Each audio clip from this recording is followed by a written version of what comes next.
We're here at the San Francisco General Hospital, renamed the Zuckerberg San Francisco General Hospital and Trauma Center, and it provides health care for working people, poor people in San Francisco, and people who are injured on the road and have other trauma injuries. It's a central care center, critical care center for people of San Francisco. It is now threatened with Medicaid cutbacks of the Trump government, which has been going on previously, and basically an attack on people's right to health care. And we're going to be talking about an important day of action for national health care that's going to take place. My name is Manlinow. I'm a retired pediatrician, and I am one of the lead organizers for National Single Payer and for the movement to end privatization of Medicare. And we're here in front of the San Francisco General Hospital, the Zuckerberg San Francisco General Hospital, because this hospital takes care and provides health care for many, many people here in San Francisco who are covered by Medicaid. Medicaid is under threat of being cut, and so of course the people who get health care here are threatened with loss of their health care coverage. And but of course, the threat of losing their health care coverage started way before the Trump administration. It happened actually at the end of the public health emergency, so-called, when the unwinding of the continuous enrollment of Medicaid was put into effect. And as a result, 25 million people in this country lost Medicaid. I believe it was close to about 2 million or so here in California lost their Medicaid coverage. So this threat of Medicaid being cut has been around for a long time. As a matter of fact, it's a means-tested program, and so people on Medicaid are threatened with the loss of their health care coverage month after month after month after month. And while it's perfectly natural to go on the defensive when public programs such as Medicare and Medicaid are being attacked, more important at this point is to go on the offensive. And the best way to save our public programs such as Medicare and Medicaid is to have a national single-payer healthcare program, an improved Medicare for all, without profit, that will cover everyone, everybody in and nobody out. And that's why we're here. We're here to talk about the National Day of Action, which is going to occur on May 31st. Here in San Francisco, we're planning to gather at 11 a.m. at the Harry Bridges Plaza in the Embarcadero, and then march from the Embarcadero to Black Rock on Howard Street. And why Black Rock? Well, because Black Rock is the world's largest asset manager, having assets of over $7 or $8 trillion, and they are also the second largest shareholder of United Healthcare. And we know that United Healthcare is the country's largest insurance company. They're also the country's largest denier of claims, using AI that is 90% error prone, and also the largest upcoder of claims, so that they scam Medicare up to $3.7 billion every year. So that's why we are going to Black Rock. That's why we're protesting United Healthcare, because the demand of the National Day of Action is to put single payer on the nation's agenda and to remove profit from healthcare. In fact, I'd like to read the 4 demands of the National Day of Action on May 31st, which is actually happening across the country, not just San Francisco, but across the country.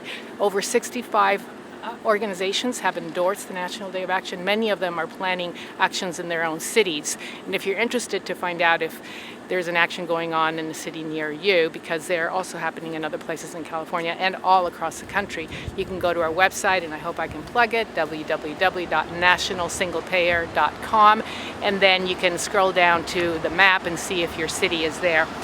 At any rate, our demands for the National Day of Action on May 31 are the recognition by our government that healthcare is a human right, the elimination of private health insurance and the banning of for-profit delivery of care, the enactment of a publicly financed national single-payer program that would provide comprehensive coverage to everyone, and the transformation of healthcare delivery from profit-seeking ventures into services organized to serve the people of our country, the ones who are paying for this health care, a system in which all caregivers are freed from corporate profit and corporate control. So those are our demands.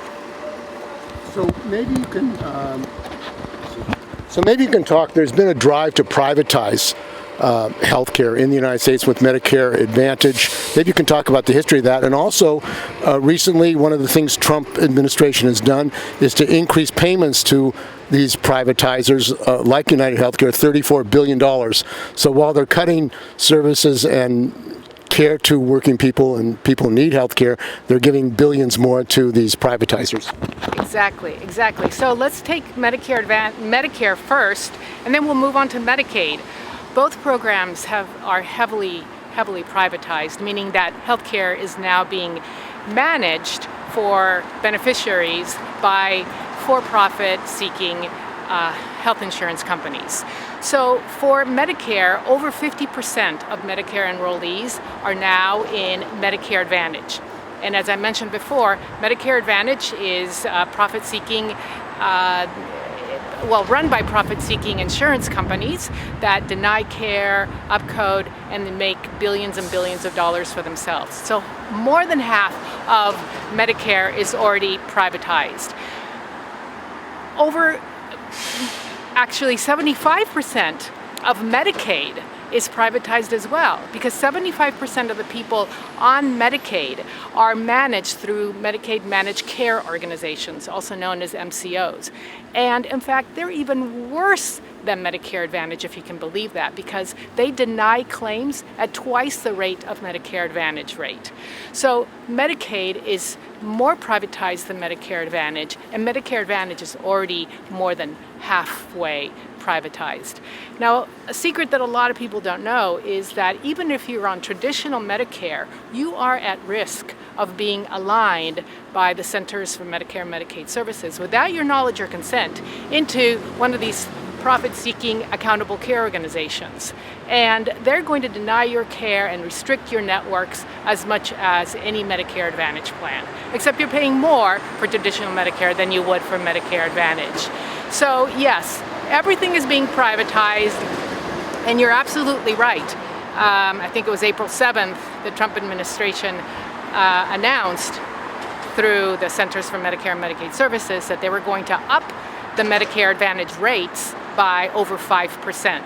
Biden had said that his administration would increase it by 2.2%, which is more than, it was bad enough, but now Trump, yes, is giving billions of dollars more to Medicare Advantage, like it's giving them a raise, when we know that they're just totally ripping us off, and yet we're going to give them a raise starting in 2026. So, interestingly, that seemed to coincide with Trump's announcement about the tariffs, which took Wall Street into a tailspin, except for the private health insurance industry, because they made billions and billions and increased their profits, and they rallied, their stocks soared because of the announcement by the Trump administration. They've been allowed, and who has pushed Medicare Advantage? Because as you've discussed, Medicare Advantage is really a detriment to working people, and it's ripping off United Healthcare. I mean, Luigi Mangione targeted the executive, but why would the unions be supporting it in this country, advertising it and suggesting that workers subscribe to the Medicare Advantage programs? It all has to do with money. And that's why we are protesting on May 31st, because what we need to do is get money and profit out of healthcare. So this is what happens. Why are you asking, why is Congress supporting Medicare Advantage? The vast majority of people in Congress do support Medicare Advantage, and that's because these insurance companies contribute to their campaigns, increasing their campaign contributions and outright buying these politicians who then write the laws and write the rules for to increase the revenues and profits of the insurance industry, which increases their profits, which means that they have more money to spend on future politicians to buy them off, to write the rules in their own favor. And so that's the negative feedback loop that we must stop. And that's why on May 31st, we are calling for a National Day of Action to remove profit from healthcare and to put single payer on the nation's agenda. And maybe you can talk about how people can get their organization, the group, to support this. Absolutely, yes, very, very important. The best thing to do is to go to www.nationalsinglepayer.com and then go to our action page. And on that action page, you will find the 65 plus organizations across the country that are endorsing the National Day of Action. There is a link there for you to click to endorse our statement with these 4 demands that we talked about before. There is a toolkit that you can use in order to organize your own action in your own city. And there are different ways of getting involved. But the most important thing is to go to our website, sign that statement supporting and endorsing the National Day of Action. And maybe you can talk about institutions like San Francisco General, because a lot of public hospitals are able to continue going because of Medicaid. If Medicaid is shut down, what does that mean for public health care in this country? Well, yes.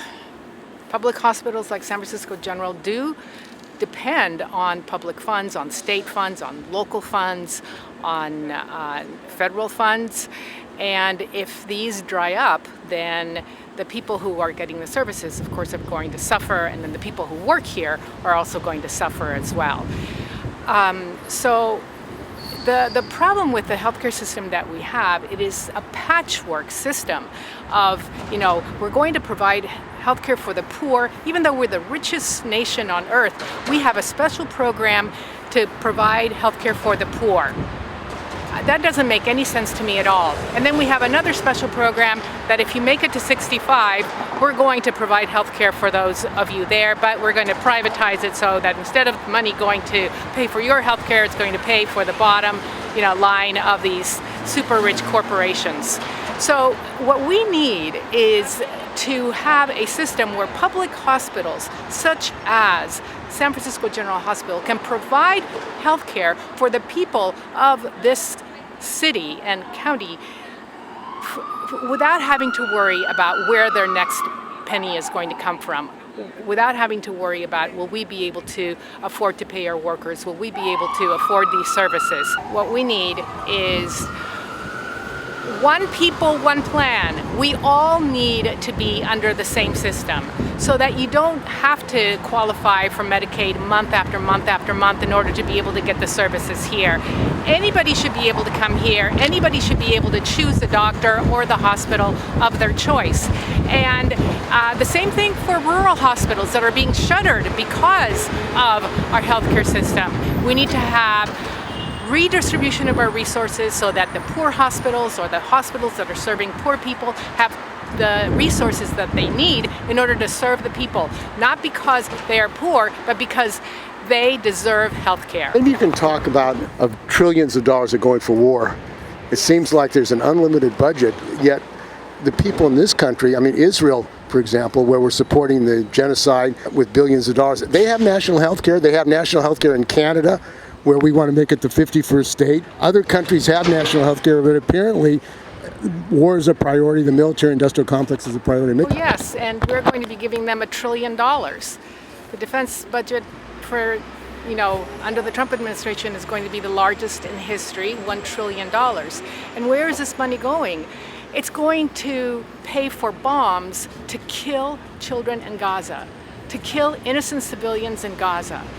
There is such a connection between war and healthcare in the United States, and I believe that a lot of people can't, connect the dots. But that's where our money is going. Instead of coming here for our public education, for our public healthcare delivery, for our libraries, for our roads, for our infrastructure, to keep a green economy, for public education, as I said, we're taking that money, those resources, and sending it to purchase bombs to kill children and to kill their mothers and their fathers and their grandparents in Gaza. That is just unconscionable. We have to end all wars, not only in Gaza, but also in Ukraine, the proxy war in Ukraine. We must bring all that money home and use that to provide for our own people and let the people in Gaza, let the people in Ukraine, let the people all over the world live.